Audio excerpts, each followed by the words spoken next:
जय हिंद दोस्तों, लोधा क्लासेस के बीए प्लेटफॉर्म पर आप सभी का बहुत बहुत स्वागत है। दोस्तों, आज का सेशन हमारा फाउंडेशन जो कोर्स है आधार पाठ्यक्रम के अंतर्गत महिला सशक्तिकरण पर हम चर्चा करने जा रहे हैं। महिला सशक्तिकरण चूंकि एक नया सब्जेक्ट हमने अब प्रारंभ किया है, इसका सिलेबस एनालिसिस हमने कुछ दिन पहले कर चुके थे कि उसमें हमने ये देखा था कि इस पूरे सीरीज में, इस पूरे सब्जेक्ट में हम कौन कौन से टॉपिकों को पढ़ने वाले हैं। क्लियर है ना? तो दोस्तों, ये सिर्फ बीए के लिए नहीं, जो स्टूडेंट इसको नहीं समझ पा रहे हैं वो ध्यान से सुन ले। ये जो सेशन चल रहा है फाउंडेशन कोर्स का, ये बीए, बीकॉम, बीएससी, बीएचएससी, बीबीए और बीसीए, इन सभी सेकेंड ईयर वाले स्टूडेंट्स के लिए समान रूप से उपयोगी होगा। ध्यान रखिएगा दोस्तों, सिर्फ बीए के लिए नहीं है, समान रूप से उपयोगी होगा। बीकॉम वाले स्टूडेंट्स के लिए भी, बीएससी वाले के लिए भी, बीबीए के लिए भी, बीए है ना, तो बीसीए के लिए भी। तो दोस्तों कंटिन्यू करते हैं सेशन आज का। और ये सेशन जो है हमारा फाउंडेशन कोर्स का, इसमें सिर्फ महिला एम्पावरमेंट पर ही चर्चा नहीं होगी, बल्कि इसके अलावा दोस्तों हम इस पे इंग्लिश भी स्टार्ट कर चुके हैं, इंग्लिश लैंग्वेज को स्टार्ट कर चुके हैं, हिंदी भाषा को जल्दी स्टार्ट करने वाले हैं। इसके अलावा दोस्तों foundation course BA first, second और थर्ड ईयर तीनों को हम पूरे विस्तार से कंप्लीट करेंगे, जिससे कि आपके अध्ययन में कोई भी कमी शेष ना रह जाए। और जैसा कि अगर आप हमें परमानेंट कंटिन्यू रूप से अगर आप फॉलो कर रहे हैं तो आप भली भांति रूप से जानते होंगे हमारे द्वारा बीए के सभी सब्जेक्टों को पूरे विस्तार से और नोट्स के साथ में आप लोगों को फ्री ऑफ कॉस्ट प्रोवाइड किए जा रहे हैं। दोस्तों, अगर आप नए स्टूडेंट हैं तो आपके लिए ये इंफॉर्मेशन बहुत जरूरी है कि कौन कौन से सब्जेक्ट हमारे द्वारा पढ़ाए जा रहे हैं। उन सबको दोस्तों अगर मैं यहां बताने लगूंगा तो सेशन काफी लंबा हो चला जाएगा। इसके लिए दोस्तों प्लेलिस्ट में जाइएगा, प्लेलिस्ट में जाकर के चैनल आप जिस पर वीडियो देख रहे हैं अभी, आप वहां नीचे आपको दिख रहा होगा लोधा जी क्लासेस वाला लोगो, जहां लोधा जी क्लासेस लिखा हो उस पर क्लिक कीजिए। चैनल के अंदर आप प्रवेश कर जाएंगे, वहां पर प्लेलिस्ट का ऑप्शन दिख जाएगा, प्लेलिस्ट पर क्लिक करेंगे दोस्तों तो हमारे सभी सब्जेक्ट क्रम अनुसार खुलकर आपके सामने आ जाएंगे, जहां से आप अपने सब्जेक्ट को आसानी से फाइंड आउट करके और क्रम अनुसार सभी सेशन हमारे देख सकते हैं। इसके अलावा नहीं प्लेलिस्ट सर्च नहीं कर पा रहे हैं तो आप दोस्तों हमें टेलीग्राम पर कांटेक्ट कर सकते हैं। टेलीग्राम पर ग्रुप बनाया गया है, सेम नाम से लोधा जी क्लासेस नाम से टेलीग्राम पर ग्रुप है, उसको ज्वाइन कर लीजिए। वहां पर आपको सभी लिंक वहां पर एक साथ प्रोवाइड कर देंगे, जब चाहे जब समय मिले तब आप हमारे सेशनों को वहां से अटेंड करके और अपना सिलेबस कंप्लीट कर सकते हैं। क्लियर है? नए स्टूडेंट हैं और आप चाहते हैं कि कंटिन्यू आप हमारे साथ अध्ययन करना चाहते हैं दोस्तों, तो जल्दी से सब्सक्राइब भी कर लीजिए और घंटी को भी बजा दीजिए, जिससे कि हम निशुल्क रूप से आप तक आ ही रहे हैं और एक नोटिफिकेशन के माध्यम से आपको बता सकें कि कब कब हम सेशन लेकर आप लोगों के लिए आते हैं। ठीक है ना? प्लेलिस्ट दोस्तों आप देखेंगे तो सभी सब्जेक्ट प्लेलिस्ट के अंतर्गत मिल जाएंगे। क्लियर है ना? चलिए शुरुआत करते हैं अपने सेशन की। तो दोस्तों आज से हमारी क्लास स्टार्ट होने जा रही है, इसलिए हमारा ये जानना बहुत जरूरी है कि इस फर्स्ट यूनिट जो हम आज से स्टार्ट कर रहे हैं इसमें क्या क्या पढ़ेंगे। तो इस कंप्लीटली फर्स्ट यूनिट के अंतर्गत दोस्तों हमें 3 टॉपिक यहाँ पर फॉलो करने हैं, सिर्फ 3 टॉपिक फॉलो करने हैं। इन 3 टॉपिकों में से सबसे पहला है भारत में महिला सशक्तिकरण का इतिहास। तो आज के सेशन में हम हिस्ट्री ऑफ वुमेन्स एम्पावरमेंट पर बात करेंगे इंडिया की। ठीक है ना? तो भारत में महिला सशक्तिकरण का क्या इतिहास रहा है, प्राचीन समय में महिलाओं की स्थिति क्या थी, मध्यकाल तक आते आते महिलाओं की स्थिति क्या हो गई, उसके बाद आधुनिक समय अर्थात कि वर्तमान में महिलाओं की स्थिति क्या है, इस सब पर हमारी आज एक समग्र चर्चा होगी। इसके तुरंत बाद वाला जो सेशन होगा दोस्तों उसमें हम बात करेंगे अवधारणा की। किसकी? अवधारणा की, महिला सशक्तिकरण की अवधारणा पर। ठीक है ना? और लास्ट में थर्ड जो टॉपिक होगा वो होगा महिला सशक्तिकरण के आयाम पर। ठीक है ना? तो इस प्रकार से 3 लेक्चर के माध्यम से ये तीनों टॉपिक अर्थात कि फर्स्ट यूनिट में 3 सेशन होंगे, जिसके साथ हम इसको आसानी से कवर कर ले जाएंगे। प्रश्न है, जब डिस्क्रिप्शन से आप इसके नोट्स डाउनलोड करेंगे तो वहां पर उसके बाद में अब जब इसका रिवीजन लगाना प्रारंभ करें तो पहले आप प्रश्न पढ़ेंगे, उसके बाद में इसका कंटेंट पढ़ेंगे, जिससे कि आपको यह समझ आ जाएगा कि आपसे एग्जाम में किस प्रकार के प्रश्न पूछे जा सकते हैं और किस प्रश्न का उत्तर आपको किस प्रकार से देना चाहिए। एंड आई होप कि अब तक का पूरा जो मैंने आपको समझाया है, बताया है, ये पूरी तरह से क्लियर होगा। ठीक है ना? ये हमारा एक अलग एक्स्ट्रा पार्ट था। अब हम बात करेंगे आज के सेशन की, सिर्फ और सिर्फ आज के सेशन की। ठीक है ना? अगेन फिर से बता दूं आज के सेशन में हम क्या क्या पढ़ने वाले हैं। आज के सेशन में सबसे पहले हम देखेंगे कि प्राचीन काल में महिलाओं की स्थिति। ठीक है? उसके बाद हम देखेंगे मध्यकाल में महिलाओं की क्या स्थिति रही, फिर वर्तमान में महिलाओं की क्या स्थिति है, वर्तमान अर्थात कि आधुनिक काल में। ठीक है ना? आधुनिक आधुनिक आधुनिक काल में महिलाओं की स्थिति क्या रही है। इसके बाद लास्ट पॉइंट हम देखेंगे कि एक लड़के की अपेक्षा एक लड़की की शिक्षा ज्यादा महत्वपूर्ण होती है, क्यों, है ना। इसे सेपरेट क्वेश्चन पूछा था आपसे एग्जाम में, इसलिए इसको भी इंक्लूड मैंने यहां पर कर लिया है। तो चूंकि टॉपिक भी सेम ही था, महिलाओं को यहां प्राथमिकता देनी है, महिलाओं की स्थिति बतानी है, तो महिलाओं की शिक्षा पर जोर क्यों दिया जाना चाहिए, यह भी आवश्यकता थी, इसलिए मैंने इस पॉइंट को भी यहां पर संकलित किया है। चलिए वन बाय वन करके इनको कंटिन्यू करते हैं दोस्तों। सबसे पहले हम बात करेंगे प्राचीन काल में महिलाओं की स्थिति की।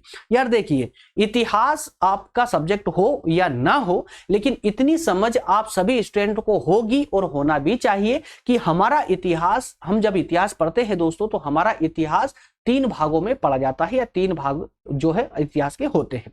सबसे पहला जो भाग होता है उसे हम बोलते हैं प्राचीन काल। क्या बोलते हैं? प्राचीन काल, जिसमें प्राचीन समय की सारी घटनाओं का समावेश किया गया है।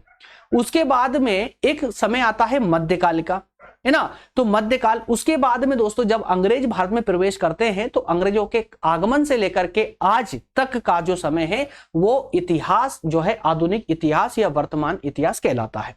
तो ये 3 प्रकार के इतिहास होते हैं। तो तीनों प्रकार के इतिहास के आधार पर ही हम महिलाओं की स्थिति को जानने का प्रयास करेंगे। तो सबसे पहला हमने पॉइंट उठाया है कि जिस प्राचीन समय की हम बात कर रहे हैं, जो प्राचीन इतिहास हमारा रहा है, उस प्राचीन इतिहास में महिलाएं कहां पर थी, मतलब उनका समाज में कौन सा स्थान समाज में प्राप्त था, है ना।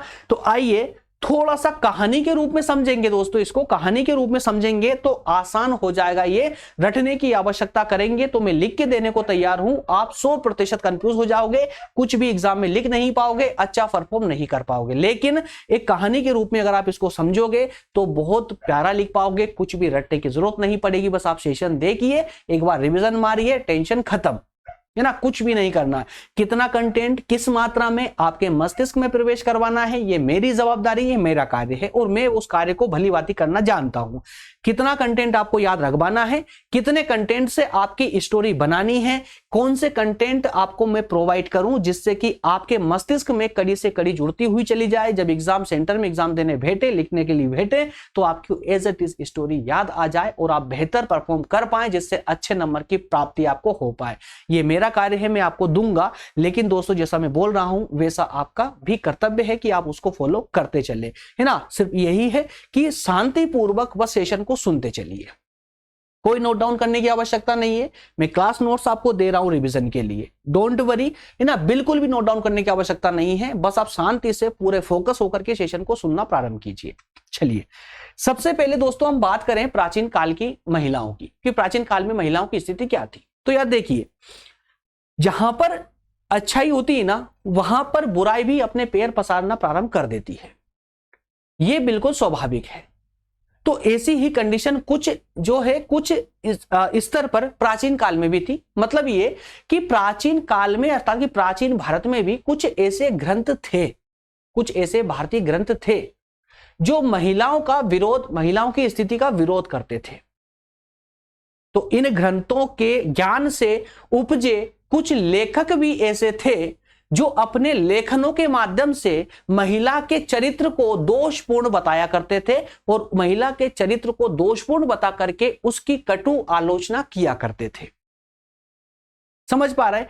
लेकिन सिर्फ इतने से कुछ नहीं होता। जहां पर कुछ ग्रंथों की बात आती है और उन ग्रंथों के ज्ञान से उपजे कुछ लेखकों की बात आती है, तो उनका जवाब देने के लिए हमारे पास ऐसे कई महाकाव्य थे या ऐसे कई विद्वान थे जिन्होंने महिलाओं की स्थिति का अच्छे से वर्णन करते हुए उनका पद बताया है समाज में, कि किस प्रकार से महिलाओं का पद सर्वोपरि माना गया था प्राचीन समय में। तो सामान्य अर्थों में, या कहें कि सामान्य से कुछ अर्थों शब्दों में अगर कहें तो हम ये मान सकते हैं कि प्राचीन काल में महिलाओं की सबसे बेहतर स्थिति थी। प्राचीन काल में महिलाओं की सबसे बेहतर स्थिति थी, जितनी की वर्तमान में भी स्थिति नहीं है, उससे बेहतर स्थिति प्राचीन काल में हुआ करती थी। मध्यकाल की महिलाएं तो बहुत ज्यादा, उनकी स्थिति बहुत ज्यादा दयनीय हो चुकी थी। कैसे हुई थी, आने वाले अगले स्लाइड में हम उसको भी जानेंगे।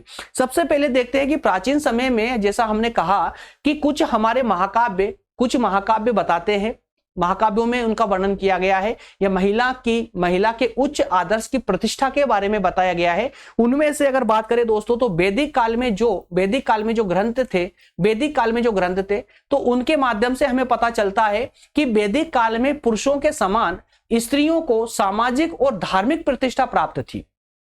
जितनी प्रतिष्ठा समाज में और धर्म में पुरुष को प्राप्त थी, उसी समान रूप से प्रतिष्ठा महिलाओं को भी प्राप्त थी। साथ ही शतपथ ब्राह्मण में भी कहा गया है, देखिए शतपथ ब्राह्मण में भी स्त्री को पुरुष की अर्धांगिनी बताया गया था। अर्धांगिनी मतलब पुरुष का आधा अंग, समझ पा रहे हैं ना। तो इस प्रकार से देखिए वैदिक काल में महिलाओं को बहुत ही जो है प्रतिष्ठित स्थान प्राप्त था वैदिक काल में। इसी प्रकार से महाभारत की अगर बात करें दोस्तों, तो महाभारत में भी कहा गया, स्पष्ट शब्दों में कहा गया था कि गृहिणी के बिना ग्रह अरण्य के समान होता है। अरण्य का मतलब होता है दोस्तों जंगल। देखिए कितनी खूबसूरत बात कही गई है महाभारत में। कहा गया है कि गृहिणी के बिना, स्त्री के बिना घर जो होता है ना, एक जंगल के समान होता है, अरण्य के समान होता है। इसलिए स्त्रियों की सदा पूजा की जानी चाहिए। स्त्रियों का सम्मान जहां होता है, सभी देवता वहां पर वास करते हैं। जहां उनका अपमान होता है, उस स्थान की सभी क्रियाएं, सभी कार्य विफल या निरर्थक हो जाते हैं, कोई कार्य सफल नहीं होता है।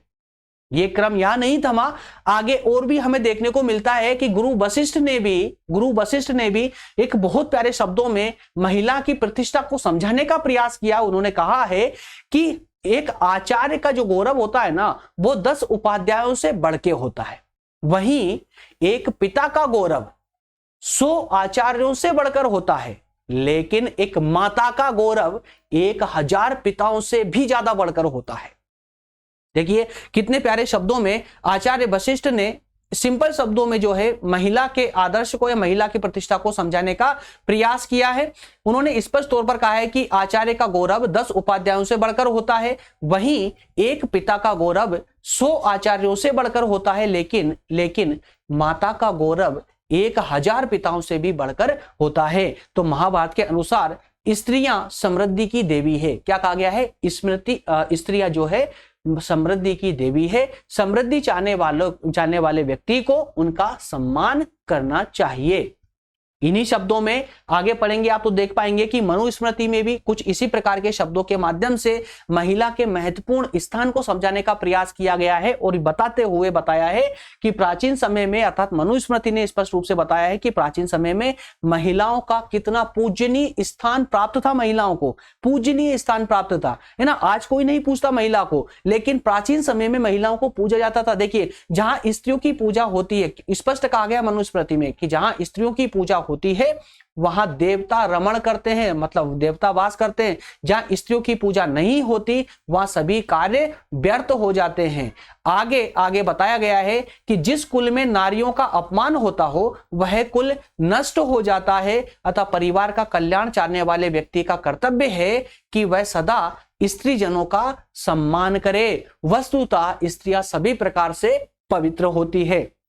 आगे मनुस्मृति में ही कहा गया है कि स्त्रियां सभी प्रकार से पवित्र होती है। जिन कुलों में उनका सम्मान नहीं होता वे कुल पूरी तरह से नष्ट हो जाते हैं। इसी प्रकार से महाकवि कालिदास ने भी जो है गृहिणी का महत्व बताते हुए सम्मति देने वाली सहचरी और एकांत की सखा, इस शब्दों का इस्तेमाल करते हुए एक गृहिणी का महत्व, एक परिवार के अंदर एक महत्व बताने का प्रयास किया है।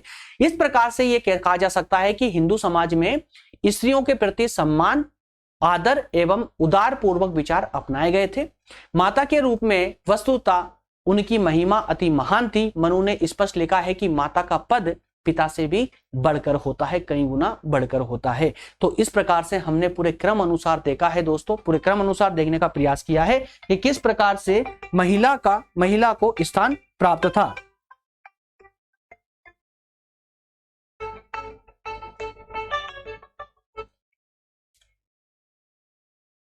एक सेकेंड, क्लियर है? चलिए आगे बढ़ते हैं। अब बात करेंगे, देखिए प्राचीन समय में आप लोगों ने देखा कि प्राचीन समय में महिलाओं की स्थिति किस प्रकार से उच्च थी या प्रतिष्ठित बनी हुई थी, बल्कि पूजनीय थी, है ना। उसी प्रकार से अब आता है एक अन्य काल परिवर्तन होता है।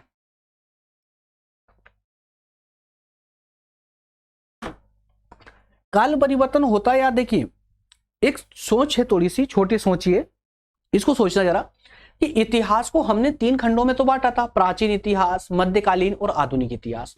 तो ये क्यों बांटा हो? एक कालखंड जो है, क्या किसी इतिहासकार ने अपनी इच्छा के अनुसार 3 खंड कर दिया अलग अलग समय के आधार पर, या फिर कुछ विशेष घटनाओं के आधार पर इसको अलग अलग किया है? तो मेरे प्यारे दोस्त, इनको जो इतिहास का जो कालक्रम चेंज हुआ है ना, ये विशेष घटना के आधार पर हुआ है। जब प्राचीन समय था तो हमारी व्यवस्था बहुत पिछड़ी हुई थी, ठीक है ना। तो जब हमारा देश गुलाम सिर्फ अंग्रेजों के आने से नहीं बना था, बल्कि कुछ मुस्लिम आक्रमणकारी थे जिन्होंने भारत पर आक्रमण करना प्रारंभ किया। तो उस समय को हम जो है मध्यकाल उसमें प्रारंभ हो जाए, उसको हम मध्यकाल के नाम से जानते हैं, उस इतिहास को, जब मुस्लिम आक्रमणकारियों ने भारत पर आक्रमण करके और भारत में मुस्लिम सत्ता स्थापित की थी। क्लियर है?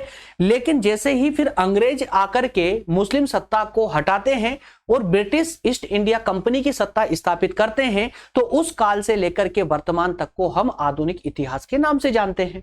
क्लियर है ना? तो अब आपको समझने में सहूलियत होगी कि प्राचीन जो पार्ट था हमारा, प्राचीन पार्ट में हमने देखा कि जब वैदिक साहित्य हुआ करते थे, मनुस्मृति का समय था, तो उस समय में हिंदू स्त्रियों की स्थिति जो है बहुत ही शानदार थी, मतलब कुल मिलाकर के बहुत ही पूजनीय स्तर की थी, सम्माननीय स्तर की थी, है ना। समाज में, परिवार में, हर जगह उनको एक सम्माननीय स्थान प्राप्त था।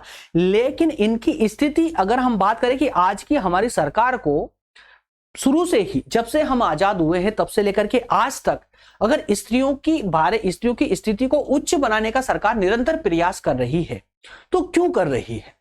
ऐसी क्या वजह रही होगी कि स्त्रियों की स्थिति को उच्च करने का प्रयास निरंतर रूप से किया जा रहा है? क्या अभी तक ये सक्षम नहीं हो पाई है?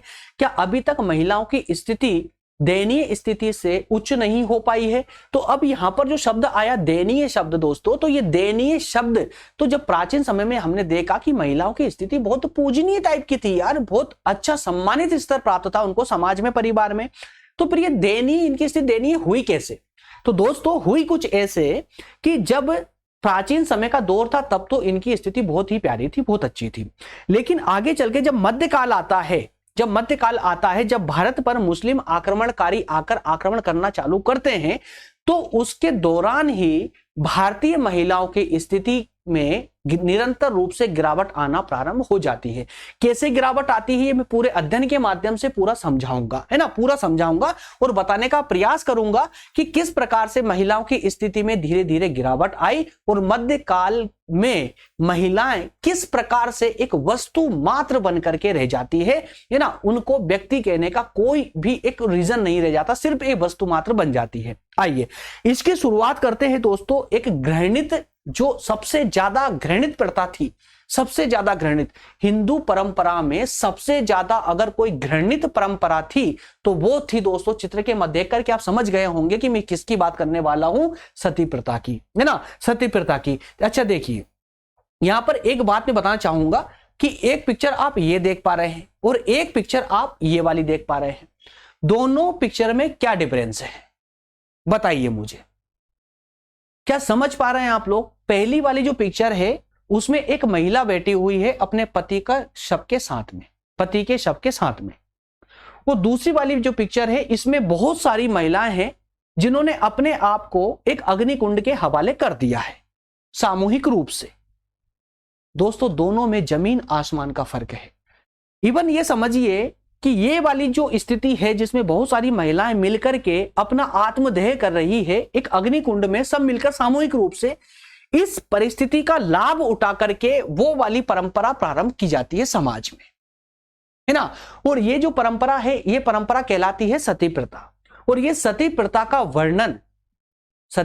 वर्णन जो है, सती प्रथा की आड़ उस समय के विद्वान, है ना, विद्वान मतलब कि विद्वान नहीं बोलेंगे, कुतर्की लोग बोलेंगे उनको, कुतर्की लोग, है ना, अपने हित के बारे में सोचने वाले लोग, उन्होंने इस वाली परंपरा का, माफ कीजिएगा, परंपरा नहीं थी बल्कि परिस्थिति थी, तो इस परिस्थिति का लाभ उठा करके इस परिस्थिति का नाम उस सती प्रथा को दे दिया। जबकि इस सती प्रथा का वर्णन हिंदू धर्म के किसी भी ग्रंथ में नहीं मिलेगा, किसी वेद में नहीं मिलेगा। 4 वेद होते हैं हमारे, ऋग्वेद, यजुर्वेद, सामवेद, अथर्ववेद। चारों में से किसी भी वेद में सती प्रथा का वर्णन नहीं किया गया है। तो फिर ये सती प्रथा का प्रारंभ कैसे हुई, सती प्रथा प्रारंभ कैसे हुई, बताते हैं आपको। आइए पढ़ते चलिए, है ना। थोड़ी सी अपनी भावनाओं पर कंट्रोल रखना, संभव था थोड़ा सा आपका हृदय भी जो है द्रवित हो जाएगा ये बातें सुन करके। हिंदू धर्म के किसी भी रूप में भारतीय समाज में फैली जो सती प्रथा थी, ये हिंदू धर्म किसी भी रूप में इसका समर्थन नहीं करता, किसी भी रूप में। ऐसा कहीं पर भी नहीं लिखा गया है कि पति की मृत्यु के बाद उसकी पत्नी को उसकी जलती हुई चिता पर भेंट करके भस्म होना पड़ेगा, मतलब जलना पड़ेगा। जरा सोच के पढ़ के ही कैसा अजीब सा लग रहा है ना, कि पति की लाश के साथ भेंटकर पति की चिता पर भेंटकर जिंदा पत्नी को, जिंदा औरत को जला दिया जाता है। कितना घृणित कार्य होगा ये। सिर्फ पढ़ने में, सुनने में हमें इतना अजीब लग रहा है, तो सोचिए जो वास्तविक होता होगा तब कैसा, मतलब क्या हो जाता होगा यार। लोगों की आत्मा किसी दहल जाती होगी। पर उस समय के लोग सोचिए कितना मजबूर होंगे, या कितने, मतलब कि कितने, यार कोई शब्द ही नहीं इन लोगों को व्याख्या करने के लिए। इन लोग की ना, हिंदू धर्म में 4 वेद है, ऋग्वेद, यजुर्वेद, सामवेद, अथर्ववेद। इन चारों वेदों में से किसी भी वेद में सती प्रथा का वर्णन नहीं मिलेगा आपको। हालांकि ये प्रथा अब बंद हो चुकी है, लेकिन इस प्रथा में क्या होता है कि जीवित विधवा पत्नी को, जो स्त्री होती है जिसका पति मर जाता है, जिसकी मृत्यु हो जाती है, उस मृत पति की चिता पर पत्नी को जिंदा बिठा दिया जाता है, और जिंदा बिठा करके उसको जला दिया जाता है।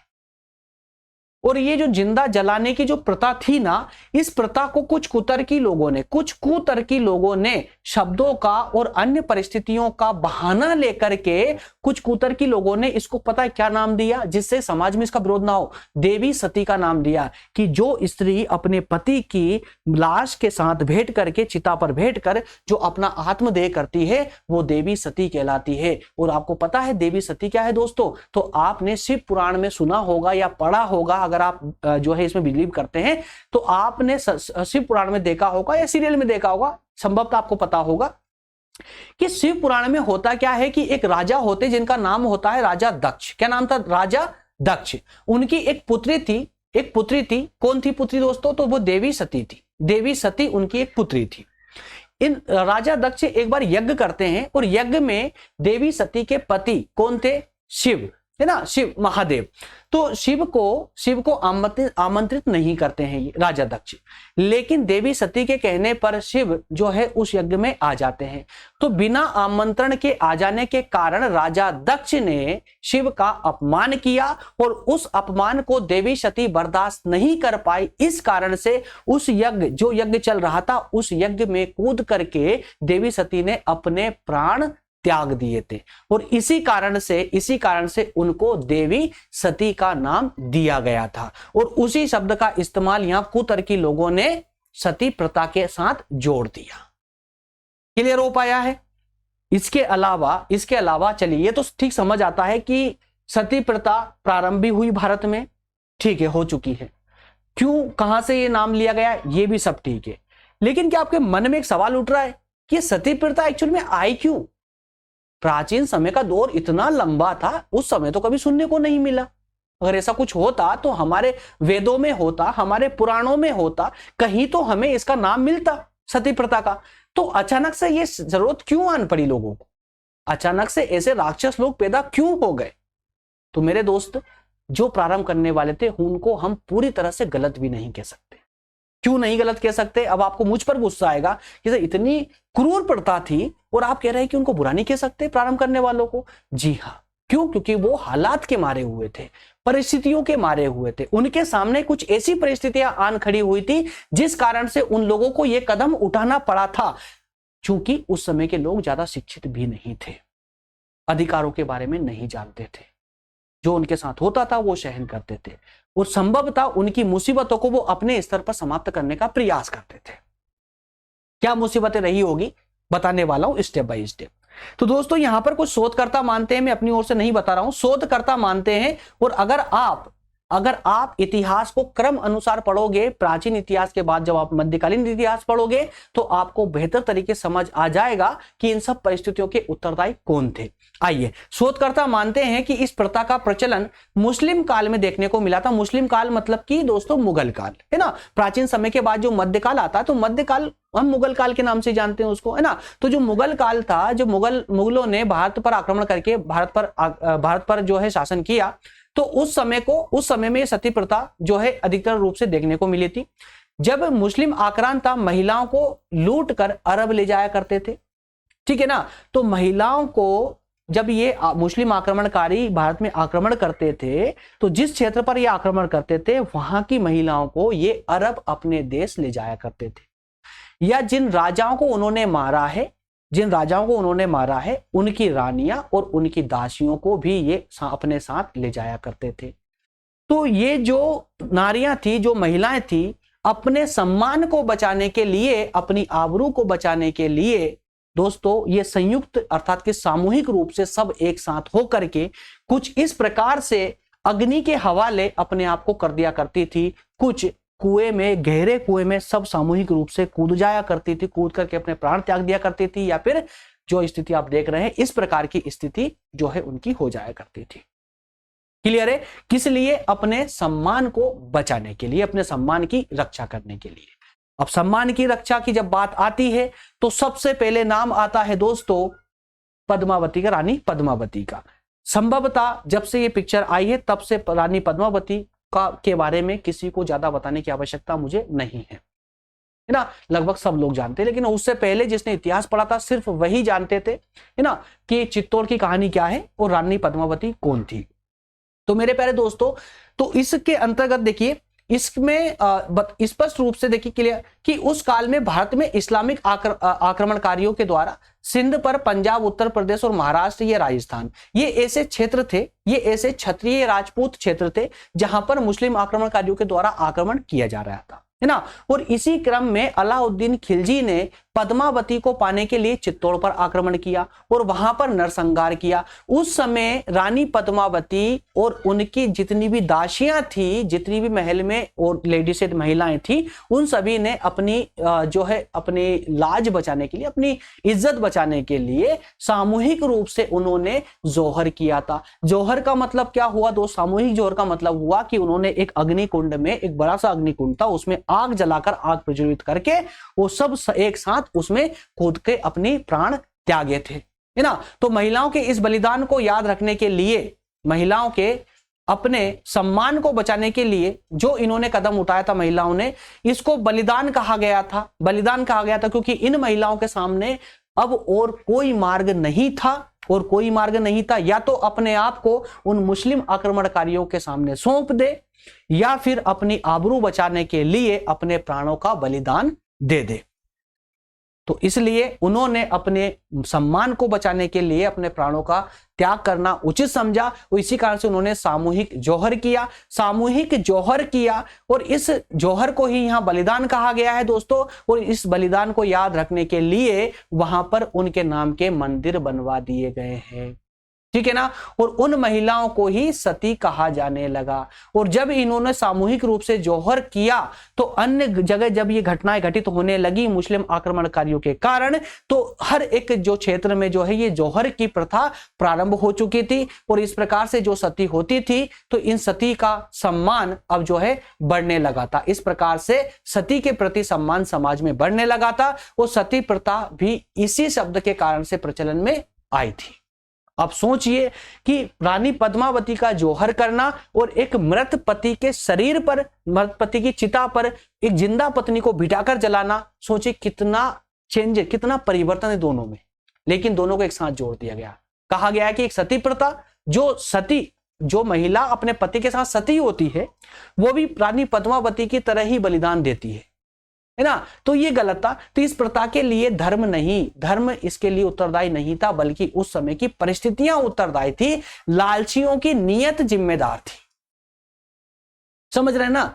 तो ये सती प्रथा आई थी ना, सती प्रथा कोई धार्मिक प्रथा नहीं थी, जैसा आज कीचड़ उछाला जाता है है ना, सनातन धर्म पर, कि हिंदू धर्म में सती प्रथा जैसी कुप्रथाएं सम्मिलित थी। तो मेरे दोस्तों, हिंदू धर्म में कोई सती प्रथा थी ही नहीं, ये तो परिस्थितियों की उपज थी, ये तो परिस्थितियों की देन थी। और परिस्थितियों की देन किस कारण से थी, ये आप भली भांति समझ चुके हैं। और विस्तार से जानना है तो जाइए मध्यकालीन इतिहास को उठा करके पढ़िए, आपको सब देखने को मिलेगा, है ना। गुलामी का काल हिंदू स्त्री जातियों के लिए बहुत ही बुरा काल था। ऐसे में उनके पति के मरने के बाद उनका भविष्य अंधकार में हो जाता है। उनमें से कुछ महिलाएं तो वृंदावन या मथुरा जैसी जगह जाकर के संन्यास ले लेती थी, तो कुछ वेश्यालयों में धकेल दी जाती थी। तो इस प्रथा का अंत आखिरकार होना ही था। और इस प्रथा के अंत की शुरुआत करने में अगर कोई नाम आता है तो सबसे पहले नाम आता है राजा राम मोहन राय का। राजा राम मोहन राय ने प्रयास किया इस प्रथा को बंद कराने का, सबसे पहले कदम उठाया। और इस कदम में साथ दिया कश्मीर के शासक सिकंदर ने, पुर्तगाल के गवर्नर अल्बुकर्क ने, मुगल सम्राट अकबर ने, पेशवाओं ने, Cornwallis, Hastings, Lord William Bentinck. लेकिन इसमें जो प्रमुख दो नाम आते हैं दोस्तों, वो राजा राम मोहन राय का आता है और उसके बाद में लॉर्ड विलियम बेंटिक का आता है, जिसके कारण से जो है ये सती प्रथा का पूरी तरह से अंत होता है। क्लियर है? चलिए, और ये कब अंत होता है दोस्तों? आधुनिक इतिहास में आकर अंत होता है, याद रखिएगा। सती प्रथा का अंत आधुनिक भारत में होता है, आधुनिक इतिहास में होता है, मध्यकाल में नहीं होता है ना। मध्यकाल तो देन थी इसकी।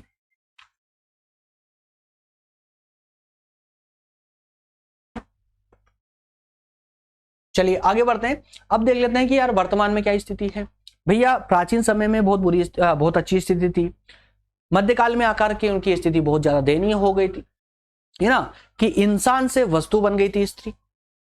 अब मतलब समझिए ना कि मध्यकाल में कैसी स्थिति थी कि पुरुष के बिना उसका कोई अस्तित्व भी नहीं है। मतलब पूरी तरह से स्त्री पुरुष पर निर्भर हो चुकी थी। अगर पुरुष नहीं तो स्त्री नहीं। इसका मतलब कि ईश्वर ने स्त्री को सिर्फ पुरुष के लिए ही बनाया है ना, तो एक वस्तु मात्र बनकर रह गई थी। तो अब सोचिए कि वर्तमान में जब हम जागे, जब विद्वान लोग आए, हमको जगाया, पुनर्जागरण आया, तो महिलाओं और बच्चों की स्थिति पर विशेष रूप से फोकस किया जाने लगा। चाहे फिर सरकार कोई सी भी आई हो, किसी भी प्रकार की सरकार रही हो, प्रत्येक सरकार ने महिलाओं की स्थिति के उत्थान के लिए अथक प्रयास किए हैं। और उन प्रयासों के कारण ही कई प्रकार की योजनाएं उनको लेकर के चलाई है, जिस कारण से महिलाओं की स्थिति जो है पहले से अब बेहतर स्थिति होती चली गई। और यह सत्य है कि वर्तमान समय में स्त्रियों की स्थिति में काफी बदलाव आए हैं, लेकिन फिर भी इसे आज भी कई ऐसे स्थान है, आज भी भारत में कई ऐसे स्थान है जहां महिलाएं पुरुष प्रधान मानसिकता से आज भी पीड़ित हो रही है। पुरुष प्रधान मानसिकता से आज भी महिलाएं पीड़ित हो रही है। इस संदर्भ में स्वामी विवेकानंद का स्पष्ट कहना था, जरा पढ़िए इनको। स्वामी विवेकानंद युग दृष्टा एवं राष्ट्र निर्माता स्वामी विवेकानंद का कथन था कि किसी भी राष्ट्र की प्रगति का सर्वोत्तम थर्मामीटर, किसी भी राष्ट्र की, एक सेकेंड,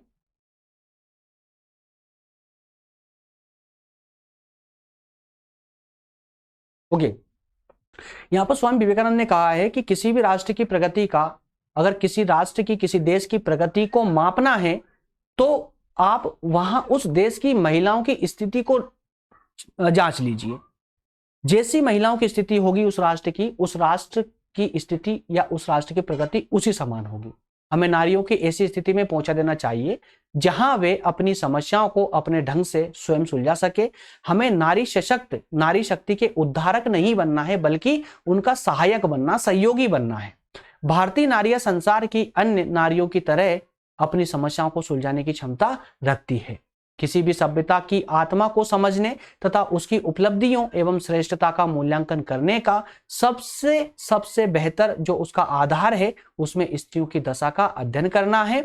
और स्त्री दशा किसी भी देश की संस्कृति का मानदंड हो सकती है। क्लियर है? तो समुदाय का स्त्रियों के प्रति दृष्टिकोण अत्यंत महत्वपूर्ण सामाजिक आधार रखता है। हिंदू सभ्यता में स्त्रियों को अत्यंत आदरपूर्ण स्थान प्रदान किया गया है। भारत की प्राचीनतम सभ्यता सेंदप सभ्यता में धर्म में माता देवी को सर्वोच्च पद प्रदान किया जाना उस समाज में उन्नत स्त्री दशा का सूचक माना जाता है। ऋग्वैदिक काल में समाज ने उसे आदरपूर्ण स्थान दिया है, उसके धार्मिक सामाजिक अधिकार पुरुषों के ही समान रहे हैं। इस प्रकार से हम कह सकते हैं कि वर्तमान समाज में निरंतर स्त्रियों की स्थिति जो है वो निरंतर रूप से बढ़ती ही जा रही है, वो अब आत्मनिर्भर होने की कगार पर है। अंततः हमारे सामने एक तथ्य आता है, क्या एक लड़के की अपेक्षा लड़की की शिक्षा ज्यादा महत्वपूर्ण है? क्यों? दोस्तों संभवतः सेशन काफी लंबा हो चुका है, थोड़ा सा स्पीड से इसको लेंगे ताकि जल्दी कंप्लीट हो जाए। स्टूडियो की लाइट जा चुकी है, इस कारण से सेशन को ज्यादा लंबा नहीं ले पाएंगे। बेसिक कंटेंट बहुत इजी भाषा में है, मैं एक बार आपको इसको रीड आउट करके बता देता हूं, है ना, और थोड़ा सा हल्के से जल्दी समझा करके आगे बढ़ते हैं जिससे सेशन को कंप्लीट कर लिया। मात्र 2 स्लाइड बची है। देखिए, संवैधानिक अधिकारों से महिलाओं को पुरुषों के समान अधिकार मिलने से उनकी स्थिति में परिवर्तन हुआ है। महिलाओं को देखिए, विवाह विच्छेद का अधिकार प्राप्त हुआ है। परिवार में पुरुषों के समान संपत्ति में अधिकार मिला है। दहेज पर कानूनी प्रतिबंध लगा दिए गए हैं।